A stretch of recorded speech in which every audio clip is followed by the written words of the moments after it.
And I said, number 2, I plotted a coup in our class and overthrew the monitor.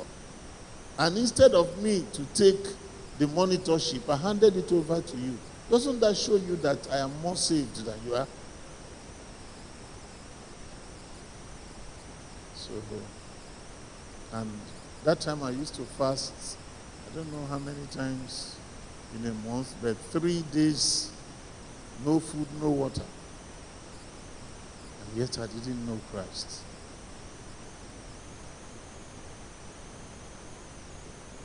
But 17th of January 1971, he invited me to an Assemblies of God meeting. And the man was just talking about, telling us stories about America, where he came from, and then said that we should not expect miracles. They're going to give us miracles. And then that if anybody here knows there's any sin that is disturbing him, he should come forward so that we will pray for him. Then I said, everybody is a sinner. All of us will go forward and go and be prayed for. Because I knew some people that I had not forgiven. Some people who annoyed me before the war. And after the war, I still remembered them. And I was planning how to retaliate. Plus the cross of my neck. So I said, God will help me. Let me go and pray against unforgiveness too. So it was when we now got into the church building, because the people had been fasting and praying for those who were to be born again. Because all that time we came out to be prayed for, I wasn't born again. Nothing happened. Nothing. If I claimed from that moment, because I raised my hand and because I came out, the foundation would have been wrong. It's very likely I wouldn't have been talking about the faith today. So when we entered the church building, they said we should pray. We kept praying.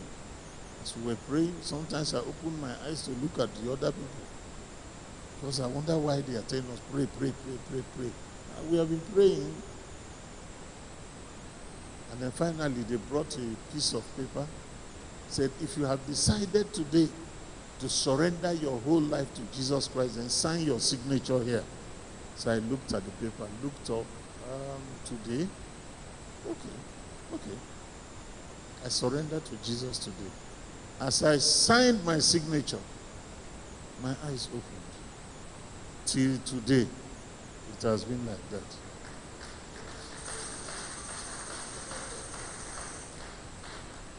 I got home that night. My parents were in the sitting room. I said, Mama, Papa, I have become a Christian today. Nobody told me any other thing. Nobody followed me up. Nobody, I knew something had happened. And I knew I had become a real Christian. So I got home, I told them, I've become a Christian today. My mother said, what were you before? So I didn't know how to answer. So I kept quiet. But I knew that something had happened. Something different from whatever I had ever experienced. 17th of January, 1971. Within 3 months, my parents saw the difference. They started getting alarmed. As soon as I gave my life to Christ, the next day, I wrote the first song of my life. I don't know how many songs I've written now, but I've recorded and mixed in my house more than 500. But the first one was written a day after I got born again. I just started writing songs. And then I started playing the guitar. And they told them, anybody that plays guitar will become worthless, useless, hopeless. Then anybody that reads the Bible and finishes the whole Bible will go mad. So by the time they were telling them all these things, the year had gone far, like 9 months. By that time, I had finished the whole Bible. I finished the whole Bible in about 7 months. Sometimes I read 60 chapters in one day. You see, this thing, when the foundation is right, you see all these things we chase people about. You're begging somebody, hey, come to fellowship, come to...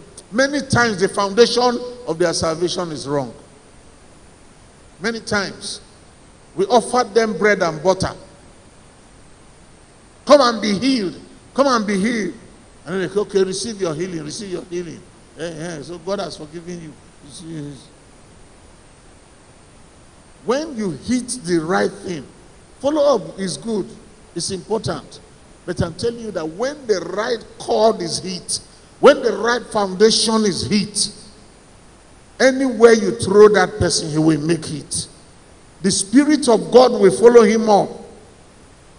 How could I walk to my parents without ever being taught what it meant to be born again and just tell them the same night, I have become a Christian today? And before then, they used to call me Pope. My friends called me Pope. My parents knew me to be so religious. All this chasing of girls and so on wasn't part of... The last time I smoked was immediately after the war. I smoked as a soldier. And then when I came back, one day I was smoking in the house. My father came and hid it and used plate to cover it. The smoke started coming from under the plate. So my father looked at it, looked at me, and shook his head. That was the last day I smoked. So it wasn't the issue of smoking or girls or... So when they were preaching to me and they were mentioning those things, it didn't make sense to me. I said what I dropped as a soldier, alcohol or cigarette that I dropped soon after I came back to honor my father. So these things don't mean girls. I don't have any girlfriend. I'm not interested in any. When I want to get married, I'll get a girl and settle down. Go and have girlfriend. If I pregnate somebody, what will I tell my father? So all those things. So I felt self-righteous. But then, when something hit me on that 17th of January, I knew that something had happened. And it was real. It was real. I was born again. It was real.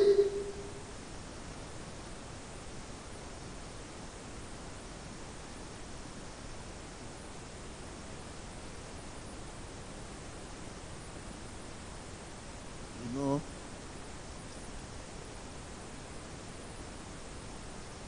many times, because we want fast results, we want to count numbers, we mix cake that has been well baked and the ones that are half baked and the ones that are just covered, and everything just mixed together. And God allows everything to mix together. He said allow the tares and the real ones to mix together, because when you start pulling out the tares, you might destroy the real ones. He said on the day of the harvest, when the angel pastor that was harassing the other pastor, that one, something was wrong with the foundation. Something was drastically wrong right from the foundation. So the title is not the issue.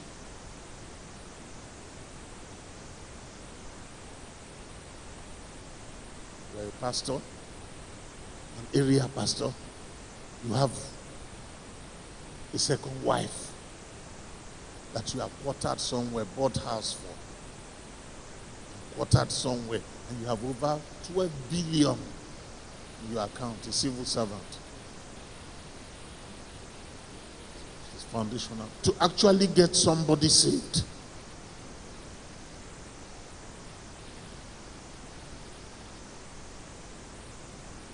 One of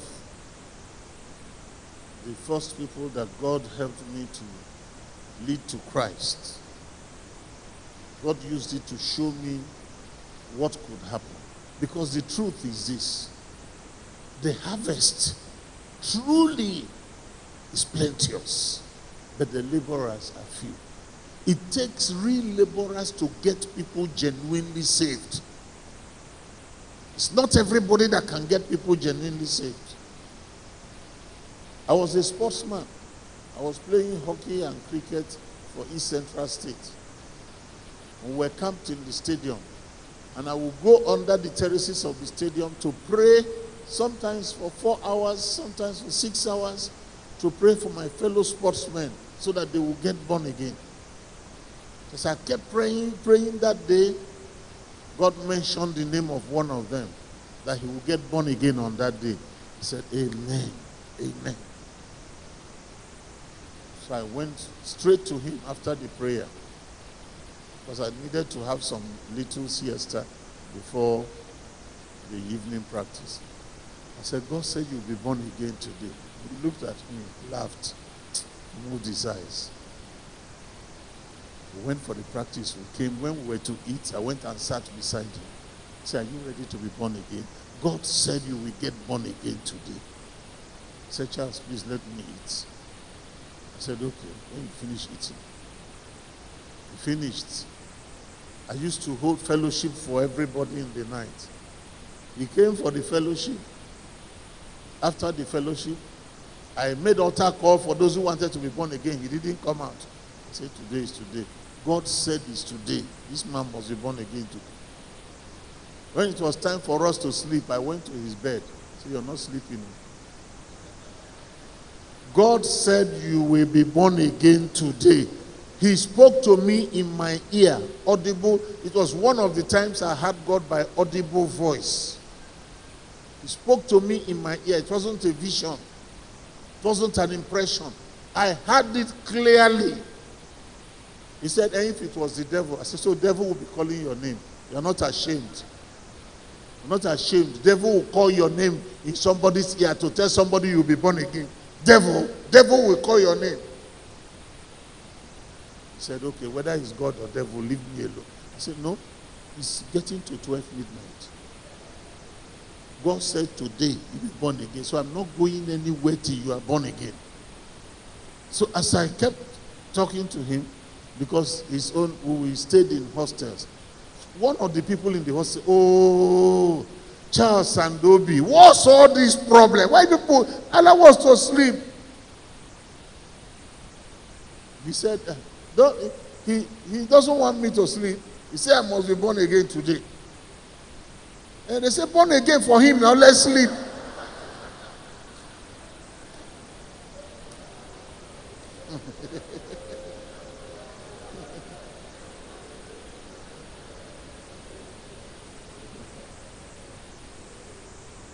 Finally, by God's grace, that night he got born again.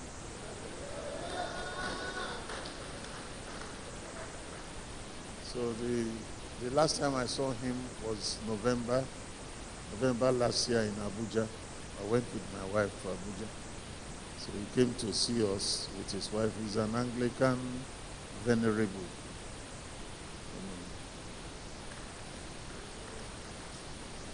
So, okay, let me take another illustration before I now just hit at these things. I was praying one day. I said, oh God, in my family altar, I want you to really move. I don't know what's happening. I want you to really do something special. God said, when it is outside meetings, you labor. Because only laborers can have access to the harvest. Even though the harvest is plenteous, but the laborers are few. Only the laborers can have access to foundational results. So you want to go outside, you labor. That's why you achieve foundational results. In your family altar, you just take it easy. Convenience. Nothing sacrificial. I said, Lord, I'm sorry. I started waking up 1 hour before the family altar to pray. Sometimes prayed only in tongues. Within 3 months, I think it was now Easter time, I was talking to them about how Jesus suffered, how they got thorns and made the crown and put it in his head and pushed it into his head.